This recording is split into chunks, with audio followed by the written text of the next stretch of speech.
দিনজোৰা কাৰ্যসূচীৰে টেঙানী গাঁও পঞ্চায়তত উপস্থিত হৈ কেইবাটাও আঁচনিৰ শুভ উদ্বোধন বিধায়ক বিশ্বজিৎ ফুকনৰ। নিৰ্মাণ ভোজৰ আলি আৰু ২৪ ঘৰীয়া ক্ষুদ্ৰ স্বাস্থ্য কেন্দ্ৰত ৬খন বিচনাযুক্ত গৃহৰ শুভ উদ্বোধন কৰে বিধায়কগৰাকীয়ে। আগন্তুক ৫ বছৰৰ টেঙানী গাঁও পঞ্চায়তত অসমৰ ভিতৰতে উন্নত পঞ্চায়ত হিচাপে গঢ়ি তোলাৰ প্ৰতিশ্ৰুতি প্ৰদান বিধায়কগৰাকীৰ। আনহাতে টেঙানীৰ গলাইগাঁও নামঘৰত অনুষ্ঠিত হৈ থকা অবিৰত ভাগৱত পাঠৰ ৰূপালী জয়ন্তী বৰ্ষৰ অনুষ্ঠানত অংশগ্ৰহণ কৰি স্মৃতি স্তম্ভৰ উন্মোচন কৰে বিধায়কগৰাকীয়ে। টেঙানীৰ বিভিন্ন দল সংগঠনৰ লোকে ভাৰতীয় জনতা পাৰ্টিৰ প্ৰতি আকৰ্ষিত হৈ যোগদান কৰাও দেখা গ'ল ভাৰতীয় জনতা পাৰ্টি।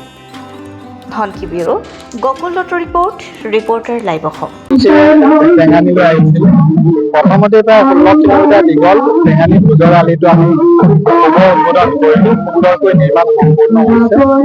তাৰ পাছত ২৬ ঘৰীয়া যি ক্ষুদ্ৰ স্বাস্থ্য কেন্দ্ৰত ৬খন বিচনাযুক্ত হস্পিটেলৰ শুভাৰম্ভ কৰিলোঁ, উদ্বোধন কৰিলোঁ।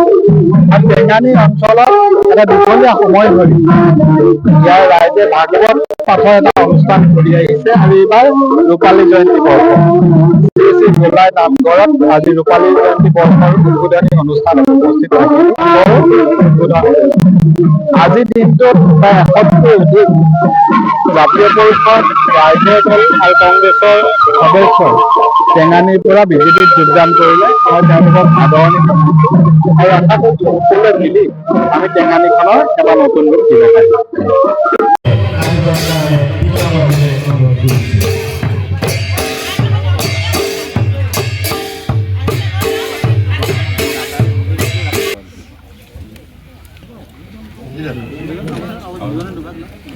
আমাৰ স্থানীয় নিমাতী গলাই গাঁৱৰ প্ৰয়াত ভূমিৰাম বৰাই পৰিয়ালৰ তৰফৰ পৰা এই স্মৃতি স্তম্ভভাগ আমাৰ আগবঢ়াইছে আৰু তেখেতৰ পৰিয়ালবৰ্গই আমাৰ সন্মানীয় চৰকাৰ বিধায়ক মহোদয়ক সম্বৰ্ধনা জনাইছে।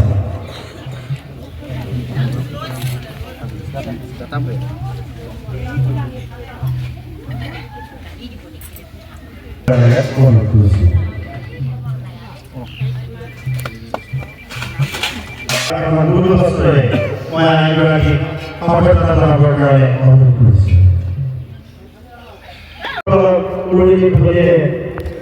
মংগল কামনা কৰিবৰ কাৰণে অনুৰোধ কৰিছোঁ আৰু লগতে আমাৰ মেধবাদীও সম্বৰ্ধনা কৰিবৰ কাৰণে মই বিনম্ৰভাৱে অনুৰোধ জনাইছোঁ।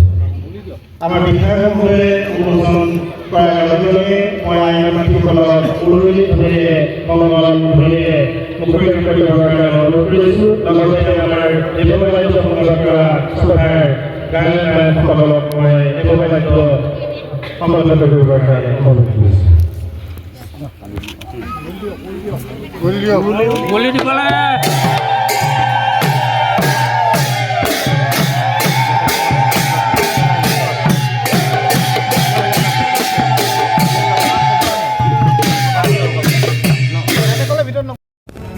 Reporter live Assam.